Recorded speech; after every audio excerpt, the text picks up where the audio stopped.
Hello students, आज के lecture में हम डिस्कस करने जा रहे हैं about the physiology of skin. तो बेसिकली आज जो हम फोकस करेंगे वो केवल फंक्शंस पे फोकस करेंगे। जो एनाटॉमी है स्किन की वो हम प्रीवियस लेक्चर्स में डिस्कस कर चुके हैं। एपिडर्मिस, डर्मिस डिटेल में हम पढ़ चुके हैं। तो आज जो हम डिस्कस करेंगे वो केवल फंक्शंस को डिस्कस करेंगे। तो स्टार्ट करते हैं with the function of skin, है ना। ये हमें पता है, जो हम एनाटॉमी पार्ट में देख चुके हैं। यहाँ पे हल्का सा हम ड्रॉ कर लेते हैं, ठीक है, ताकि हमें समझने में आसानी हो।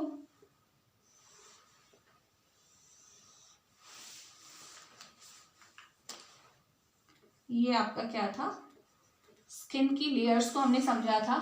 ये आपका कौन सा पार्ट है, एपिडर्मिस, ठीक है, जो कि फर्स्ट लेयर है आपकी स्किन की। ये क्या है आपकी डर्मिस, बॉक्स में जो आपको दिख रही है, इतनी एपिडर्मिस हुई, यहां से यहां तक, यहां से यहां तक क्या है, डर्मिस। और लास्ट जो है ये क्या है आपका हाइपोडर्मिस, जो कि स्किन की लेयर में इंक्लूड हम नहीं करते हैं। एडिपोज टिश्यूज की आपकी क्या होता है, ये आपकी लाइनिंग होती है, ठीक है। तो ये हमारा क्या था, स्किन था। अब हम बात करते हैं फंक्शंस के बारे में। वन बाय वन हम सारे फंक्शंस डिस्कस करेंगे। तो फर्स्ट फंक्शन स्किन का क्या है, सबसे पहला फंक्शन है it act as a barrier. ये क्या करता है, बैरियर की तरह वर्क करता है। कैसे करता है, देखिए, जो स्किन के सबसे अपर सरफेस में क्या है, एपिडर्मिस है, ठीक है, ये एपिडर्मिस है। तो एपिडर्मिस क्या करेगी आपकी, किसी भी, पहली बात तो किसी भी माइक्रो ऑर्गेनिज्म को अंदर नहीं आने देगी, है ना। आपको किसी भी इंजरी या फिर ट्रॉमा से जो सबसे फर्स्ट लाइन जो आपकी स्किन की जो प्रोटेक्ट करती है वो क्या है, आपका एपिडर्मिस ही है। और अगर बॉडी की बात करें तो आपकी स्किन है ना, जो आपको बाहर से किसी भी आपके अटैक से बचाती है, चाहे वो इंजरी हो, चाहे आपका माइक्रो ऑर्गेनिज्म हो, चाहे आपकी यूवी रेज हो। तो ये सारा जो भी आपके बाहर से कोई भी चीज अटैक करने के लिए तैयार है, मान लीजिए माइक्रो ऑर्गेनिज्म है, इंजरी हो रही है कोई, है ना, या फिर यूवी रेज है, तो इन सब से आपकी स्किन को, आपकी बॉडी को, अब इसके नीचे क्या है आपकी हाइपोडर्मिस के नीचे आपकी मसल्स हैं, बोन है ना, फिर सारे स्ट्रक्चर्स आ जाते हैं। तो आपकी बॉडी को इन सब चीजों से बचाने के लिए जो फर्स्ट लाइन डिफेंस है वो क्या है, आपकी स्किन है। तो बैरियर समझ में आता है ना। इसमें एक इंपॉर्टेंट पॉइंट जो कि मैंने पहले भी आपसे डिस्कस किया हुआ है वो है माइक्रो ऑर्गेनिज्म। कैसे ये पहली बात तो ये है कि जब तक आपकी स्किन इंटैक्ट रहेगी, इस स्किन में कहीं पे भी कोई भी कट नहीं है, तो कोई भी माइक्रोब अंदर नहीं आ सकता, है ना। और दूसरा, ऐसा क्यों होता है कि आप अगर कोई मेडिसिन अप्लाई कर रहे हो, मान लो स्किन में आपने कोई लोशन लगाया, कोई भी मेडिसिन लगाई है, क्यों लगाई है, ताकि वो एब्जॉर्ब हो, वो आसानी से आपकी पेनिट्रेट हो जा रही है, मेडिसिन पूरी यहाँ से पेनिट्रेट होके अंदर चली जाती है। बट ऐसा क्यों है कि माइक्रोब्स, क्योंकि इतने माइक्रोन साइज के हैं, वो फिर भी नहीं जा रहे हैं। तो आपकी स्किन में एक बहुत इंपॉर्टेंट बैक्टीरियाज प्रेजेंट होते हैं, इस तरीके से। ये आपका स्किन है, एपिडर्मिस में इस तरीके से आपके बैक्टीरिया प्रेजेंट होते हैं, जिनको हम क्या बोलते हैं, कॉमेंसल बैक्टीरिया, है ना। ये जो कॉमेंसल बैक्टीरिया हैं, ये क्या करते हैं, इनका क्या फंक्शन होता है, देखिए, आपकी स्किन है, स्किन से सिक्रीशंस होते रहते हैं, चाहे वो आपके ऑयली सिक्रीशन हो, चाहे स्वेट हो, ठीक है, जो भी सिक्रीशन होते हैं, ये कॉमेंसल बैक्टीरिया क्या करते हैं, उन सिक्रीशन में प्रेजेंट कुछ कंपोनेंट ऐसे होते हैं जिन्हें क्या करते हैं, ऐसे एंड प्रोडक्ट में कन्वर्ट कर देते हैं जो क्या होते हैं, बहुत ज्यादा डिसफेवरेबल होते हैं फॉर अदर माइक्रो ऑर्गेनिज्म, ठीक है। ये खुद तो स्किन में बैठे हुए हैं, ठीक है, लेकिन बाहर से किसी भी माइक्रोब की ग्रोथ को रोकने के लिए ये ऐसे एंड प्रोडक्ट बनाते हैं सिक्रीशन की हेल्प से, ठीक है, जो एंड प्रोडक्ट ऐसे तैयार करेंगे जिससे क्या होगा, आपका कोई दूसरे माइक्रो ऑर्गेनिज्म स्किन में ग्रो कर ही नहीं सकते, ठीक है। तो ये बहुत इंपॉर्टेंट फंक्शन है किसका, कॉमेंसल बैक्टीरिया का। और अगेन ये बैक्टीरिया कहाँ पे प्रेजेंट है, हमारे स्किन के सरफेस में प्रेजेंट है, एपिडर्मिस में। जो हमारी फर्स्ट लेयर होती है, कौन सी होती है आपकी, स्ट्रेटम कॉर्नियम, है ना, एपिडर्मिस की फर्स्ट जो अपर मोस्ट लेयर है, वहां पे ये बैक्टीरिया प्रेजेंट होते हैं। खुद बैक्टीरिया है बट दूसरे बैक्टीरिया की ग्रोथ नहीं होने देंगे, ठीक है। इंजरी आपको पता ही है ना, सबसे पहले अगर बॉडी के अंदर के जितने भी ऑर्गन्स हैं उनको कौन प्रोटेक्ट रख रहा है, हमारी स्किन। अगर बाहर से कोई भी इंजरी होगी तो फर्स्ट स्किन पे ही होगी, तब जाके अंदर आपकी क्या होगा, इतना पूरा जब इंजर्ड हो जाएगा तब अंदर के ऑर्गन्स अफेक्ट होंगे। तो ये एक बैरियर की तरह वर्क कर रहा है अगेंस्ट इंजरी एंड ट्रॉमा, ठीक है। यूवी रेज आपको पता है, यूवी रेज आपकी स्किन में, अभी इसका डिटेल फंक्शन मैं नेक्स्ट डिस्कस करूंगी अलग से। आपको पता होना चाहिए हमारे स्किन में क्या होता है, आपका विटामिन डी आपका क्या होता है, सिंथेसाइज होता है ना। विटामिन डी जो होता है आपका स्किन में प्रेजेंट होता है, जो आपको क्या करता है, अगेन यूवी रेज से बचा के रखता है ना। अभी वो हम लोग डिस्कस करेंगे कि कैसे वो प्रोसेस होती है। विटामिन डी ऑब्वियसली इन्हीं की हेल्प से सिंथेसाइज भी होता है, एक्टिवेटेड फॉर्म में आता है, बट फिलहाल के लिए आप जानते हो यूवी रेज कितनी ज्यादा हार्मफुल हो सकती है, इससे स्किन कैंसर हो सकता है। तो उसे भी कौन प्रोटेक्ट कर रहा है, हमारी स्किन प्रोटेक्ट कर रहा है हमारी बॉडी के अंदर एंटर करने से। तो फर्स्ट फंक्शन यहाँ पे हमारा क्लियर होता है, जो क्या है आपका बैरियर, ठीक है, barrier for micro organism, any type of injury, trauma and UV rays, ठीक है। सेकेंड फंक्शन हम लोग जो डिस्कस करने जा रहे हैं वो है, जो स्किन का फंक्शन है वो क्या है आपका, वुंड हीलिंग। अब ये कैसे होता है वुंड हीलिंग, ठीक है। स्किन में अगर आपकी बॉडी में कहीं पे भी आपका क्या होता है, कट लगता है, चोट लगती है, ठीक है, तो वहां पे उस घाव को भरने में आपका कौन हेल्प करता है। आपको मैंने बताया था कि आपकी जो स्किन होती है, इसकी जो एपिडर्मिस होती है, एपिडर्मिस की सबसे वाली नीचे वाली लेयर को क्या बोलते हैं, स्ट्रेटम बेसिल, है ना। और स्ट्रेटम बेसिल में क्या प्रेजेंट होती है, केराटिनोसाइट्स, है ना, सेल्स प्रेजेंट होती है, जिनमें आपका क्या होता है, पॉलीफ्रेशन होता रहता है, यानी कि हर समय आपकी नई सेल्स बनती रहती है ना। तो आपका क्या होता है, जब कहीं पे भी घाव होता है, ऑब्वियसली चोट लगी है तो वहां पे सेल डैमेज होती है ना।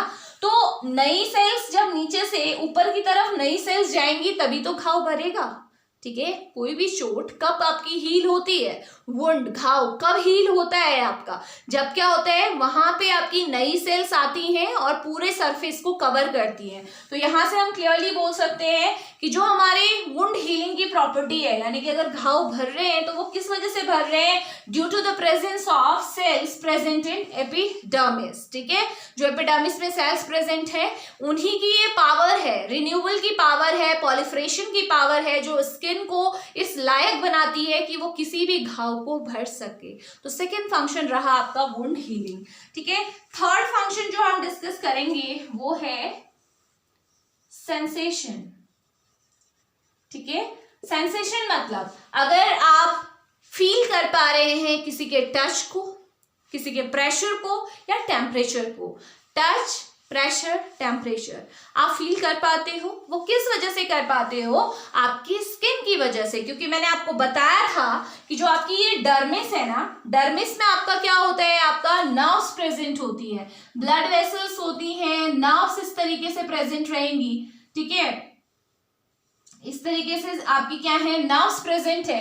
तो ये आपकी नर्व्स आप जानते हो ना, यही आपका क्या करती है, सेंस के लिए रिस्पॉन्सिबल होती हैं, ठीक है। अगर आप किसी चीज के टच को फील कर पाते हो, प्रेशर आपको फील हो रहा है, टेम्परेचर आप बता पा रहे हो कि ठंडा है या गर्म है, तो वो किसकी वजह से है, नर्व्स की वजह से। और नर्व्स कहाँ पे है, आपकी डर्मिस में। मैंने बताया था एनाटॉमी में कि एपिडर्मिस में आपका नर्व नहीं रहती है, इसीलिए अगर आपकी स्किन के केवल एपिडर्मिस पार्ट पे आपको कोई भी चोट लग रही है तो आपका इतना ज्यादा आपको पेन फील नहीं होता है, क्योंकि एपिडर्मिस में अगर हल्का सा, कभी आपने देखा होगा ऐसा कट लगता है कि जिससे ब्लीडिंग भी नहीं होती है लेकिन कट लगा होता है, तो वहां पे आपको फील नहीं हो रहा है। वो किस वजह से नहीं हो रहा है, क्योंकि एपिडर्मिस में आपका नर्व है ही नहीं। अगर थोड़ा सा गहरा चोट लगेगा, डर्मिस में अगर चोट लग गई, डर्मिस तक पहुंच गया कट, तो आपको एकदम से ये नर्व्स एक्टिवेट होंगी और ब्रेन को मैसेज जाएगा और आपको क्या होगा, जो आपको पेन है वो महसूस होगा, है ना, प्रेशर है वो फील होगा, ठीक है। तो इस तरीके से हमारा थर्ड फंक्शन जो कि सेंसेशन है वो कंप्लीट होता है ना। आप देखें फोर्थ फंक्शन क्या है हमारा, फोर्थ फंक्शन है हमारा विटामिन डी सिंथेसिस। अगेन सबको पता है विटामिन डी जो होता है हमारी बोन्स के लिए कितना ज्यादा जरूरी होता है ना।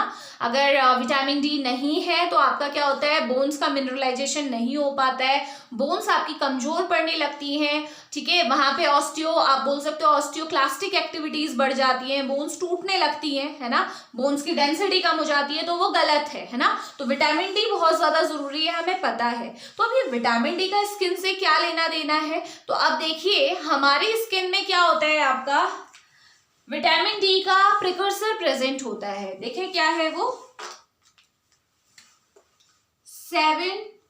7-डिहाइड्रो कोलेस्ट्रॉल, ठीक है, ये हमारी स्किन में प्रेजेंट रहता है हर समय, ठीक है। बट ये इससे कुछ होना नहीं है, इससे विटामिन डी बनता है, लेकिन अभी क्योंकि ये ऐसा ही है, कुछ नहीं हुआ। क्या होता है देखो, हमारी स्किन में ये प्रेजेंट है, जैसे ही यूवी लाइट, ठीक है, यूवी रेज पड़ती है हमारी स्किन में आती है, सनलाइट की बात करेंगे, यूवी लाइट भी छोड़िए, जैसे ही सनलाइट पड़ती है तो ये जो 7-डिहाइड्रो कोलेस्ट्रॉल है ये कन्वर्ट हो जाता है इनटू कोलीकैल्सिफेरॉल। किसमें कन्वर्ट होता है? कोलीकैल्सिफेरॉल, ठीक है। और ये जो कोलीकैल्सिफेरॉल है ये विटामिन डी की एक्टिव फॉर्म है, ठीक है, विटामिन डी है ये एग्जैक्टली। तो ये किसकी वजह से हुआ? आपका हुआ सनलाइट की वजह से। बट ये प्रोसेस कहाँ पे हो रही है कंप्लीट? हमारी स्किन में हो रही है, क्योंकि जो इसका प्रिकर्सर है कोलीकैल्सिफेरॉल जिससे बनता है वो कहाँ पे प्रेजेंट है? हमारी स्किन में। तो 7-डिहाइड्रो जो आपका कोलेस्ट्रॉल है वो हमारी स्किन में है। जैसे ही सनलाइट पड़ेगी क्या होगा? ये कन्वर्ट हो जाएगा इनटू कोलीकैल्सिफेरॉल जो कि विटामिन डी की एक्टिव फॉर्म है। ऑब्वियसली ये कोलीकैल्सिफेरॉल डायरेक्टली इफेक्ट नहीं दिखाता है, लीवर और किडनी में फिर से इसका कन्वर्जन होता है, हाइड्रोक्सी ग्रुप ऐड होते हैं और फाइनली आपकी विटामिन D3 बनता है। बट जो स्टार्टिंग का फर्स्ट स्टेप है वो कहाँ पे कंप्लीट हो रहा है? हमारी स्किन में। तो हम कह सकते हैं कि स्किन का एक इंपॉर्टेंट फंक्शन है विटामिन डी सिंथेसिस, ठीक है। जो फर्स्ट स्टेप है विटामिन डी सिंथेसिस का, दैट इज कन्वर्जन ऑफ 7-डिहाइड्रो कोलेस्ट्रॉल इनटू कोलीकैल्सिफेरॉल, कहाँ पे कन्वर्ट हो रहा है, कहाँ पे कंप्लीट हो रहा है? स्किन पे, ठीक है। तो ये था हमारा फोर्थ फंक्शन ऑफ स्किन।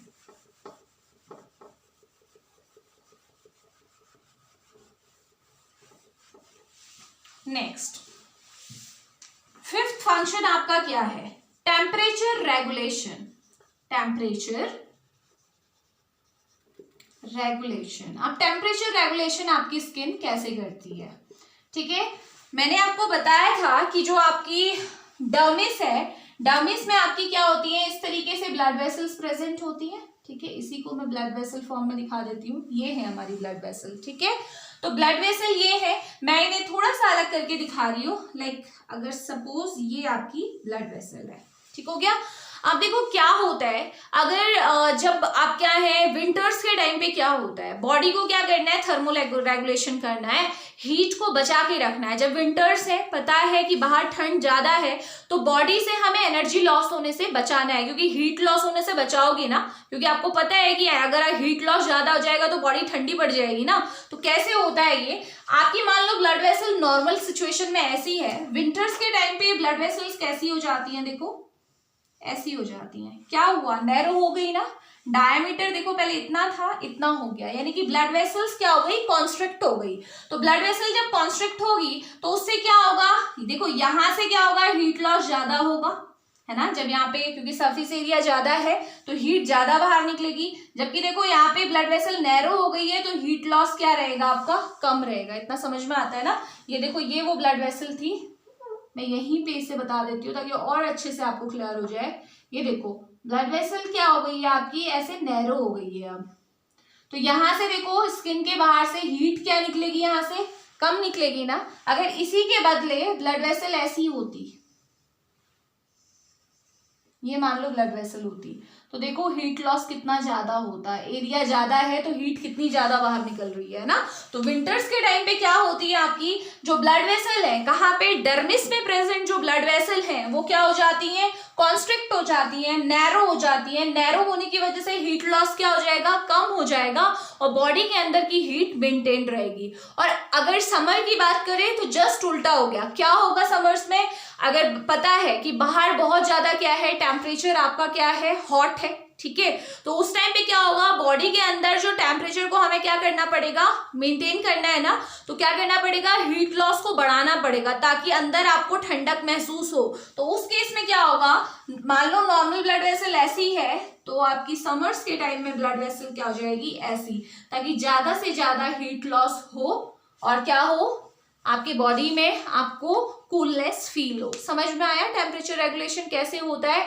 हो किसकी वजह से रहा है, ब्लड वेसल्स की वजह से हो रहा है, बट वो ब्लड वेसल कहाँ पे है, आपकी डर्मिस में है, और डर्मिस क्या है, आपकी स्किन का ही आपका सेकेंड लेयर है। तो इसीलिए टेम्परेचर रेगुलेशन किसका एट्रीब्यूट है, आपका इसका एट्रीब्यूट है, आपकी स्किन का ही एट्रीब्यूट है।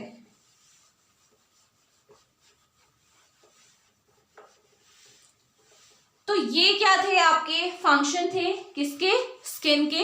इसके अलावा एक और लास्ट जो फंक्शन हाँ मैंने इंक्लूड नहीं किया है वो मैं यहीं पे मेंशन कर देती हूँ, सिक्रीशन, है ना, ये भी इंपॉर्टेंट फंक्शन है ना, सिक्रीशन और एक्सक्रीशन हम बोल सकते हैं, क्योंकि ये आपकी स्किन ही है जिसके थ्रू, आपको पता है स्किन में आपकी सीबेसियस ग्लैंड प्रेजेंट होती है, स्वेट ग्लैंड प्रेजेंट होती है, कहाँ पे होती है आपकी, यहीं पे डर्मिस वाले पोर्शन में प्रेजेंट होती है। और सीबेसियस ग्लैंड क्या करती है, ऑयल को सिक्रीट करती है, आपकी जो स्वेट ग्लैंड है स्वेट को रिलीज करती है, स्वेट के थ्रू बहुत सारे हैवी मेटल्स अगर बॉडी में आपके एंटर करे हैं फूड के थ्रू, तो वो स्वेट के थ्रू बाहर निकल जाते हैं। तो इस तरीके से आपकी बॉडी जो है सिक्रीशन का एक इंपॉर्टेंट फंक्शन आपका परफॉर्म करती है। और साथ ही साथ ये सिक्रीशंस क्यों जरूरी है, ठीक है, सिक्रीशन करती है बट सिक्रीशन की इंपॉर्टेंस क्या है, आप जानते हो कि जो सीबेसियस ग्लैंड है ऑयल रिलीज करेगी, है ना, ऑयल क्या करता है, हमारी स्किन को मॉइस्ट रखता है, मॉइस्चराइज रखता है। अगर आपका सीबेसियस अगर ऑयल रिलीज नहीं होगा तो उसकी वजह से क्या हो सकता है, हमारी स्किन स्कैली हो सकती है, ड्राई हो सकती है, प्लस जो स्वेट है उसका रिलीज होना कितना जरूरी है ये भी हमें पता है, क्योंकि सिर्फ स्वेट के थ्रू बहुत से हैवी मेटल्स हमारी बॉडी से बाहर निकल रहे हैं। और साथ ही साथ जो फंक्शन मैंने सबसे फर्स्ट में आपसे डिस्कस किया था दैट वाज बैरियर, है ना, barrier against micro organism growth, तो वो किसकी वजह से हो रहा था, अगर कॉमेंसल बैक्टीरियाज अगर माइक्रोब्स की ग्रोथ को रोक पा रहे थे तो वो किसकी वजह से रोक पा रहे थे, सिक्रीशन की वजह से ही तो रोक रहे थे, क्योंकि ये सिक्रीशन के कंपोनेंट को ही वो क्या कर रहे थे, ऐसे प्रोडक्ट में कन्वर्ट कर रहे थे जो कि क्या थे, और बैक्टीरिया की ग्रोथ के लिए फेवरेबल नहीं थे। तो ये काम भी किस अल्टीमेटली किया किसने, कॉमेंसल बैक्टीरिया ने किया, लेकिन किसकी हेल्प से किया, इन सिक्रीशंस की हेल्प से किया,